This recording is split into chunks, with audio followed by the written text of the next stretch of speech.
आज है 1 मार्च 2023 दिन बुधवार। Welcome back to clean news UP. चलिए देखते हैं उत्तर प्रदेश की 25 फटाफट बड़ी खबरों को। इससे पहले आप न्यूज को कहां से देख रहे हैं हमें कमेंट में बताना बिल्कुल ना भूलें। साथ ही हमारे फेसबुक पेज को भी फॉलो करें। फेसबुक पेज का लिंक डिस्क्रिप्शन में दिया गया है। यूपी सरकार का बड़ा फैसला। सिंगल यूज प्लास्टिक के इस्तेमाल और कागज की बर्बादी को लेकर प्रदेश की योगी सरकार ने एक बार बड़ा कदम उठाया है। मुख्य सचिव दुर्गा शंकर मिश्र की ओर से सभी सरकारी अधिकारियों को निर्देशित किया गया कि कार्यालयों में अधिक से अधिक सॉफ्ट कॉपी का इस्तेमाल किया जाए, जबकि बैठकों में पानी के लिए प्लास्टिक बोतल का उपयोग नहीं किया जाएगा। साथ ही फिजिकल कॉपी का प्रयोग कम किए जाने के भी निर्देश दिए गए। मुख्य सचिव की ओर से स्पष्ट कहा गया कि निर्देशों का कड़ाई से तत्काल अनुपालन सुनिश्चित किया जाए। डिब्रूगढ़, गोरखपुर व गोरखपुर न्यू जलपाईगुड़ी होली स्पेशल चलेगी। रेल प्रशासन ने 2 होली स्पेशल ट्रेन चलाने का निर्णय लिया है। ये निर्णय डिब्रूगढ़ गोरखपुर और गोरखपुर न्यू जलपाईगुड़ी के बीच चलाई जाएंगी। पूर्वोत्तर रेलवे के मुख्य जनसंपर्क अधिकारी पंकज कुमार सिंह के मुताबिक 05978 डिब्रूगढ़ गोरखपुर होली स्पेशल 2 एवं 9 मार्च को डिब्रूगढ़ से 19:25 पर प्रस्थान कर दूसरे दिन गुवाहाटी से 6:25 पर चलकर तीसरे दिन गोरखपुर 7:30 पर पहुंचेगी। वापसी यात्रा में ये ट्रेन 7 और 14 मार्च को गोरखपुर से 7:50 पर प्रस्थान कर दूसरे दिन डिब्रूगढ़ 21:15 पर पहुंचेगी। अब रामगढ़ताल के चारों तरफ बनेगी 4 लेन सड़क। जीडीए कराएगा निर्माण। रामगढ़ताल की सुंदरता बढ़ाने और पर्यटकों को ज्यादा से ज्यादा सुविधा मुहैया कराने के लिए अब ताल के चारों तरफ 4 लेन सड़क बनाई जाएगी। पैडलीगंज से आरकेबीके तक जल निगम पहले से ही 3 मीटर चौड़ी सड़क बना रहा है। वहीं देवरिया बाईपास को भी 4 लेन बनाने के लिए बजट जारी हो चुका है। इसे लोक निर्माण विभाग बनवाएगा। वाराणसी में G20 समिट की बैठकों की तारीखें घोषित। पहली बैठक अप्रैल में। G20 देशों के मेहमानों की अगवानी और अंतर्राष्ट्रीय बैठकों के लिए वाराणसी पूरी तरह से तैयार हो गई। यहां होने वाली G20 समिट के लिए शहर को आकर्षक ढंग से सजाया जा रहा है। दुनिया के 20 ताकतवर देशों के प्रतिनिधियों को वाराणसी में अनूठे आतिथ्य का अवसर मिलेगा। इसके लिए वाराणसी प्रशासन की ओर से तैयारियों को अंतिम रूप देने का काम तेज गति से चल रहा है। वाराणसी में G20 की 6 बैठकें प्रस्तावित हैं। G20 शिखर सम्मेलन की बैठक अप्रैल, जून और अगस्त में होने वाली है। यूपी में कूड़ा उठाने को डोर टू डोर अभियान। ऐसे देना होगा घर का कचरा, नहीं तो हजारों का लगेगा जुर्माना। उत्तर प्रदेश के शहरी क्षेत्रों को साफ रखने के लिए नगर विकास विभाग 4 से 31 मार्च तक स्वच्छ भारत मिशन में 10 तक डोर टू डोर अभियान का तीसरा चरण चलाएगा। इसमें गीला और सूखा कूड़ा अलग अलग न करने व गंदगी फैलाने वालों से जुर्माना वसूला जाएगा। ये 50 से लेकर 2000 रुपए तक होगा। राज्य मिशन निदेशक स्वच्छ भारत मिशन नेहा शर्मा ने बताया कि 1 फरवरी से 100% डोर टू डोर कलेक्शन और कूड़े को अलग अलग करने की जानकारी देने का अभियान चलाया गया। काशी में अब भीख मांगने वाले नहीं दिखाई देंगे। अपना घर आश्रम के साथ सरकारी विभाग शुरू करने जा रहा बड़ा अभियान। काशी को भिक्षुक मुक्त करने के लिए बड़ा अभियान शुरू होने जा रहा है। डीएम ने इसके लिए अलग अलग विभागों को जिम्मेदारी सौंप दी है। ये विभाग सामने घाट स्थित अपना घर आश्रम के साथ ही मिलकर शहर में भीख मांगने वालों को चिन्हित करेंगे और उन्हें भीख मांगने से रोकेंगे। पुलिस को पेट्रोलिंग करने और जहां भी भीख मांगने वाले दिखाई दे रहे हैं उसकी जानकारी साझा करने के लिए कहा गया है। पुलिस ये तय करेगी कि भीख मांगने के लिए कोई भी कहीं बैठा नजर न आए। लावारिस किशोरियों की परवरिश करेगी योगी सरकार। यूपी के शहर में तैयारी। बरेली में मंडल का पहला राजकीय बालिका गृह बनेगा। 18 साल तक की लावारिस बेटियों की परवरिश सरकार करेगी। उनको पढ़ने के साथ खेलने और हुनरमंद बनाने की व्यवस्था भी बालिका गृह में होगी। 100 लड़कियों की क्षमता वाले बालिका गृह के निर्माण पर 20 करोड़ की रकम खर्च करेगी। बरेली मंडल के चारों जिलों में राजकीय बालिका गृह नहीं है। लावारिस मिलने वाली बेटियों को बाल समिति के आदेश पर स्वयंसेवी संगठन की मदद से रखा जाता है। 2025 में होने वाले महाकुंभ के लिए अप्रैल से सजने लगेगा प्रयागराज। प्रयागराज में कुंभ मेला 2025 के लिए निर्माण कार्य 15 मार्च के बाद शुरू होंगे। मुख्य सचिव दुर्गा शंकर मिश्र ने सर्किट हाउस में हुई एपेक्स कमेटी की बैठक में कुंभ के लिए तैयार 50 बड़ी परियोजनाओं में से 38 परियोजनाओं को स्वीकृति दी। इन 38 परियोजनाओं पर 896 करोड़ रुपए व्यय होंगे। बैठक में मंडलायुक्त विजय विश्वास पंत ने शहर में स्वच्छता व यातायात समस्याओं के निराकरण के लिए इंदौर से प्रेरणा लेते हुए महाकुंभ 2025 से पहले प्रयागराज को और स्वच्छ बनाने का आश्वासन दिया। यूरिया की वैश्विक कीमत गिरकर $400 और डीएपी की $640 प्रति टन तक पहुंची। उर्वरकों की कीमतों को लेकर वैश्विक बाजार से लगातार सरकार के लिए राहत भरी खबरें आ रही हैं। अंतर्राष्ट्रीय बाजार में यूरिया की कीमत घटकर $400 प्रति टन पहुंच गई, जबकि करीब साल भर पहले यूरिया की कीमत $950 प्रति टन तक पहुंची थी। वहीं दूसरे सबसे अधिक बिक्री वाले उर्वरक डाई अमोनियम फॉस्फेट की अंतर्राष्ट्रीय बाजार में कीमत घटकर $640 प्रति टन के आसपास आ गई, जबकि ये साल भर पहले डीएपी की कीमत $1000 प्रति टन से अधिक चल रही थी। गाय के गोबर से लकड़ियां बना रही महिलाएं, इन्हीं लकड़ियों से होगा होली का दहन। उत्तर प्रदेश के हाथरस में महिलाएं गाय के गोबर से लकड़ियां बना रही हैं। समूह की महिलाएं पराग डेयरी स्थित गौशाला में गोकाष्ठ बना रही हैं। जानकारी के मुताबिक इस बार होलिका स्थल पर सरकारी होली में इन लकड़ियों का ही इस्तेमाल किया जाएगा। आपको बता दें कि अंतिम संस्कार के लिए इन लकड़ियों की बिक्री की जाएगी। एमबीबीएस से ज्यादा आयुर्वेद की डिमांड, एक सीट के लिए 10 दावेदार। नीट 2023 परीक्षा इस साल 7 मई को तय की गई है। पिछले साल 18 लाख से ज्यादा छात्र नीट 2022 परीक्षा में शामिल हुए थे। उम्मीद की जा रही है कि इतने ही स्टूडेंट्स इस साल भी एग्जाम देंगे। पूरे देश में मेडिकल कोर्सेज में लगभग 1.70 लाख सीट्स उपलब्ध हैं।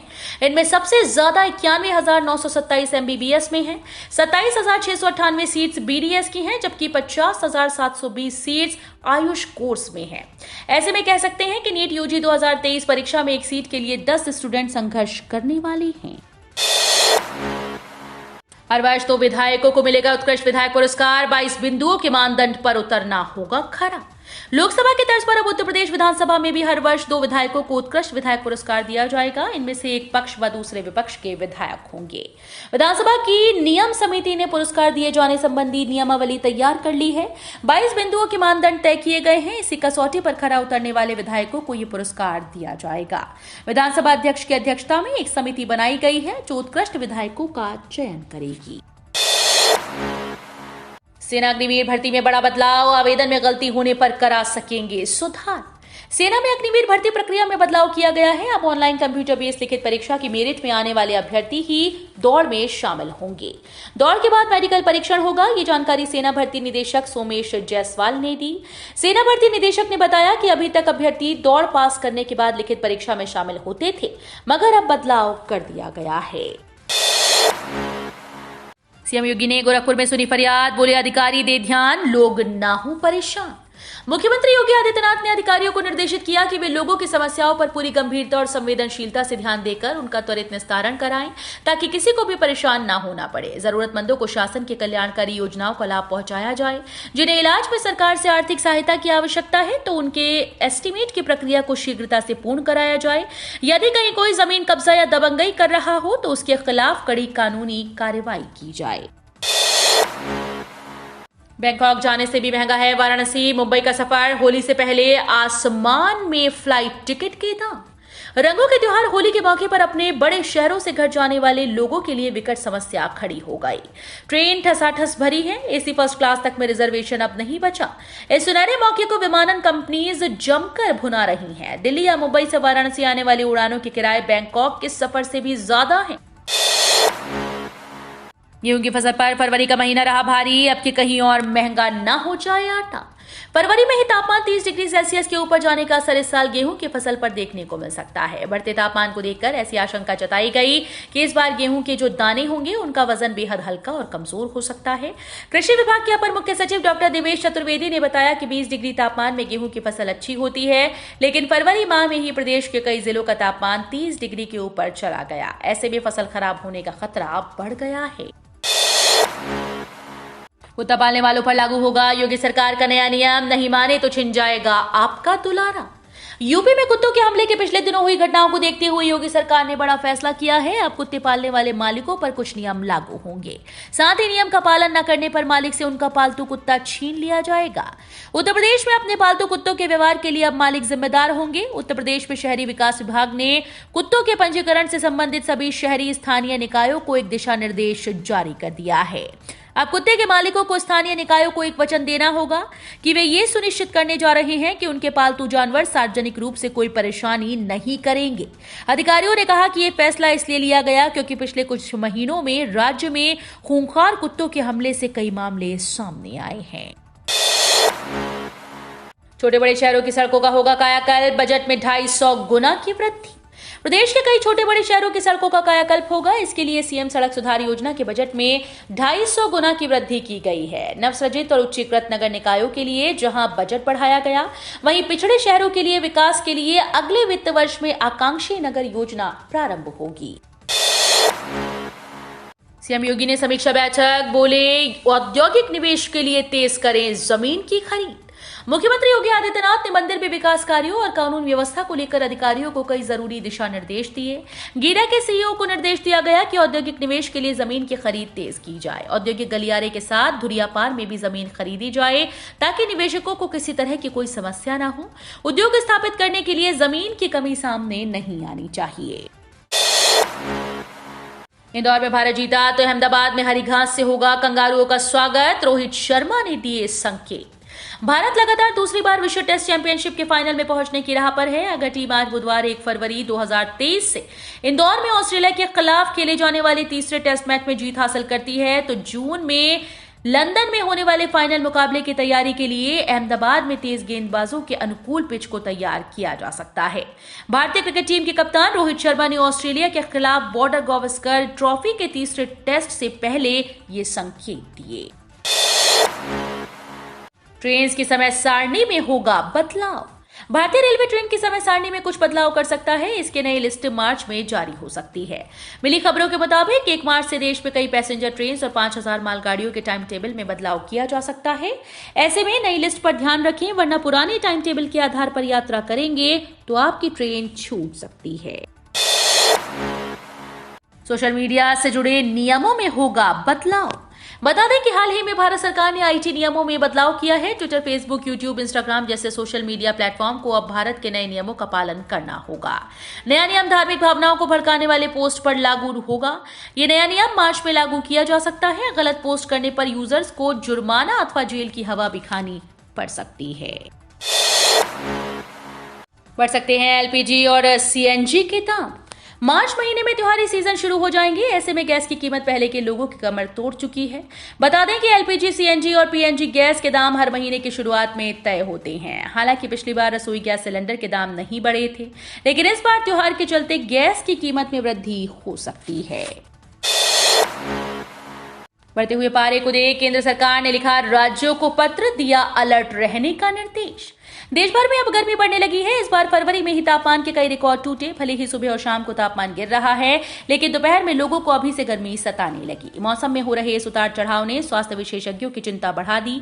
इसी के मद्देनजर तापमान में बढ़ोतरी के साथ ही केंद्रीय स्वास्थ्य सचिव राजेश भूषण ने गर्मी से जुड़ी बीमारियों को लेकर राज्यों और केंद्र शासित प्रदेशों का अलर्ट जारी किया। उन्होंने सभी से नेशनल एक्शन प्लान पर ध्यान देने को कहा। नए नियम लागू होने से बैंक लोन होगा महंगा। बैंक के नियम 1 मार्च 2023 से कई पुराने नियम बदल जाएंगे तो कई नए नियम लागू होंगे, जिस पर सबकी नजर बनी हुई है। भारतीय रिजर्व बैंक ने हाल ही में रेपो रेट में बढ़ोतरी की है। इसके बाद कई बैंकों ने एमसीएलआर में रेट की बढ़ोतरी की है। इसका सीधा असर लोन और ईएमआई पर पड़ेगा। कर्ज की ब्याज दरें बढ़ सकती हैं, जिसके चलते लोगों पर मंथली ईएमआई का दबाव बढ़ेगा। तो ये थी आज की 25 फटाफट बड़ी खबरें। अगर आपको न्यूज पसंद आई हो तो वीडियो को लाइक और शेयर जरूर करें। धन्यवाद।